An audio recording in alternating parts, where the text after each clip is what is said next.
Ashamaa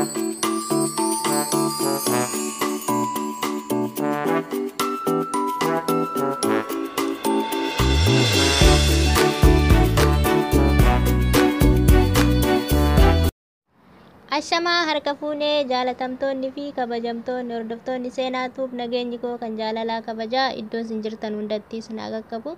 Haddallee viidiyoo biraatiin walitti deebinee jirra. Viidiyoon adda qabadhee isin deebi'e ammoo saapiraayizii kiyya jechuudha. Baay'een gammadeen baay'ee das na jedhe jechuudha. Kana jedhee isinitti himuu hin danda'u.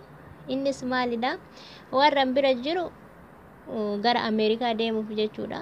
Ameerikaa yeroo deeman ammoo osoo hojjetin birri waggaa tokko naa kafalanii gara biyyaatti na deebisuufi kun ammoo maal jedhee akka isinitti himu hin beeku.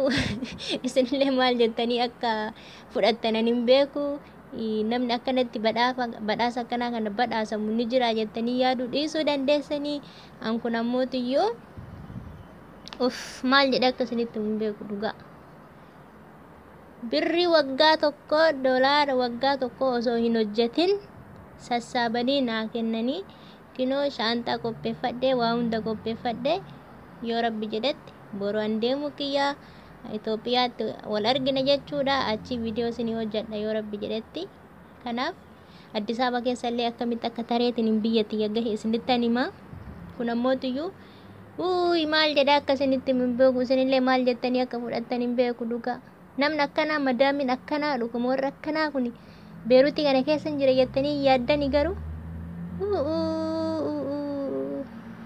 akkasii ana baay'ee das na jedhee namitti nan bira taa'u Ameerikaadha. Obboleeyyan sadi qabdi isaan asii haga wanti kun taragaaga'u jedhanii achitti galuu hedanii waggaa lama waggaa sadii haga sanatti ta'an hin beeku.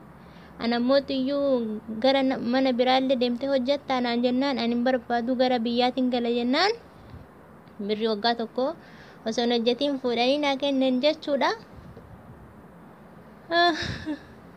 Ijoollee dhugaa miti barabjuudha.